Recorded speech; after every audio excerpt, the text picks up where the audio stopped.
Hi everyone. Today I'm going over Chris Bumstead video about PED cycle and health. I think it's very important to share this message and his content, because health is not something to be taken lightly. Bad decisions can totally ruin your life, and you won't be able to get back what you've lost, so I feel the urge to share this message with you. In this video, Chris Bumstead explains he recently did a really complex blood test called LRA test, which stands for lymphocyte response assay. Because I did a LRA test, which is a lymphocyte reactivity assay, and it's to show different things, I don't know the proper word, that your body doesn't react well with, and it can cause oxidation, inflammation, just stuff that your body doesn't like. This test, which can give you information about foods and substances that can burden your immune system and cause inflammation, slowing down recovery. It's a very expensive blood test. Chris Bumstead says it costs $2,500 to do it.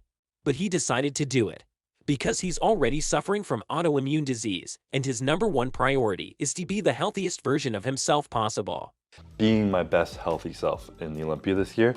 Chris Bumstead goes over the results and briefly says he reacted bad to beef, tuna. Back were like beef, tuna, sugar, there's a seaweed, the color green, the color blue, like green dyes, and it just showed me that this stuff isn't stuff I should eat, or at least cut it in my diet. Hence, he has decided to avoid those things in his diet for 6 months, and he hoped that this will help him with inflammation and his autoimmune system. He also changed his doctor because he wants to get more focus on his health, because he wants to live longer and be as healthy as possible, since he is also a bodybuilder using performance-enhancing drugs. Being my best healthy self in the Olympia this year. That's great because you want to be followed by a doctor who can really gives you the best therapy to be healthy and help you to stay healthy and be proactive with it. He is also backing off from training for 4 days before doing another blood test in order to get the best possible reads. In fact, hard training can increase your creatinine levels, which is a marker for kidney health. But since training makes creatinine levels goes up, it can be a false positive for poor kidney health, because it may seem that your kidney aren't able to filter blood as well as they should. Also, training causes stress, and that can influence your blood work, because it may push your cortisol levels up.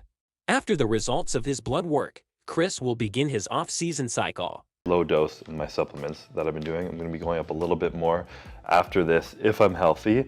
And for him, this is fundamental because he has to build up a lot of muscle before beginning to cut for the next Mr. Olympia. And his aim is to do it with the lowest amount possible of performance-enhancing drugs. Getting the most of the least is still something that all bodybuilders should be trying to do. He doesn't want to share his exact cycle because he is afraid that people will go out and copy it. I'm trying not to say specific words because I don't like talking about it, because people take stuff and run with it and copy it, and I don't want that to be the point of this. It's a way of seeing it. But I don't think this is the solution to stop people using PED, because they will anyway go out and use those stuff, regardless the fact that he says the exact compounds he will use. You see, his is proactive with his health. He got a new doctor. He always has his blood work done. This year he already got his blood works done 4 times. Now he is using low doses of supplements compared to his usual intake. Low dose in my supplements that I've been doing. I'm going to be going up a little bit more after this if I'm healthy. But before going up with dosage, he is waiting to get his blood results, and if they are good, then he will up his dosage. But not too much, just the least amount possible that allows him to make the gains he needs. I've been doing very low dose, 200 a week. And then after that, I'm going to go up to like 500 maybe, and that's going to be my peak off season. And with that, my body can easily get up to like 265 if I'm training and eating perfectly. He says he is on testosterone, 200 milligrams per week, which for many doesn't seem a lot, but he had already used in the past performance-enhancing drugs, so he doesn't need more tests to build muscle right now. He is just maintaining the muscle he had already built, and that doesn't require as much supplementations that in the phase when you have to build up those muscle. But when he has to build muscle, he will up his dose to 500 milligrams. And with that, my body can easily get up to like 265 if I'm training and eating perfectly. You see, his first priority now is his health, so he suggests to be careful. Get your blood work done. He suggests to be proactive with your health and reach for a doctor with knowledge that can help you. Another great suggestion: before even thinking about adding supplements, make sure your basics, which are training and eating, are perfect. Number 2, as a bodybuilder, Do the basics before anything. Make sure your training and your eating is perfect before adding more supplements.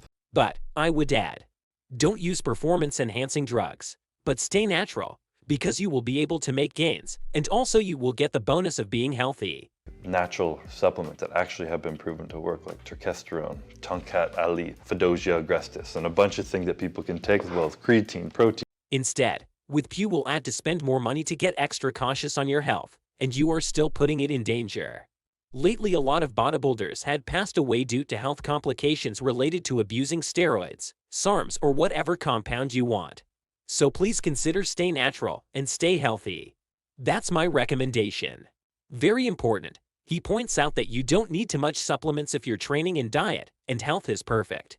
By using less, Chris Bumstead says that he had better results. You don't get the same out of that shit as you would from the training, and I've proven that to myself. When I was young, I used to run a typical cycle that most bodybuilders would, still very low amounts, but the typical amount of compounds, like 4 or 5 compounds throughout a prep, and now I'm down to like 1 or 2, and I've decreased everything and looked much better because I've been more efficient.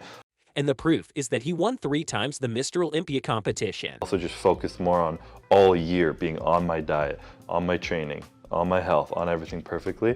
Your hormones, your skin, your acne, everything. And what are you doing it for? Are you gonna win the Olympia? You know, probably not, sorry. Only very few people win the Olympia, so like, you're probably not going to. I like what he says. You are ruining your health for what? Winning Mr. Olympia? No, you won't win it. Only one a year wins it. But the point is, why sacrificing your health?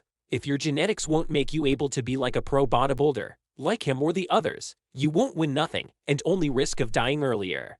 So, instead, if you like training, just go to the gym and lift weight.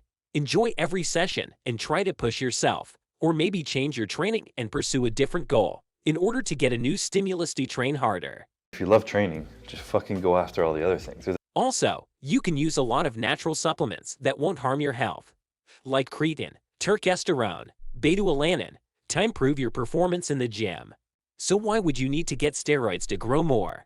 It's pointless. Still, he continues to point out to be always in check with your health. And he talks about also monitoring his blood pressure. On top of that, if my blood pressure is higher, I have a blood pressure monitor at cuff at home. If my blood pressure ever goes up in the off season because I put on 20 pounds, I can start taking revived blood pressure, take extra beetroot extract, start doing more cardio, maybe cut some sodium out of my diet. There's a lot of smart things that you can do. If it goes up during his off season, he can do more cardio in order to lower it. But how would you know if your blood pressure is high if you don't check it? But if I didn't know my blood pressure was high because I didn't have the cuff at home, I'd be damaging my kidneys, my heart health, and everything into the future. I will point it out another time. Please be proactive with your health. Make sure everything is fine. Get tested. Prevention is the best medicine to stay healthy. So I think prevention is the best form of healthcare.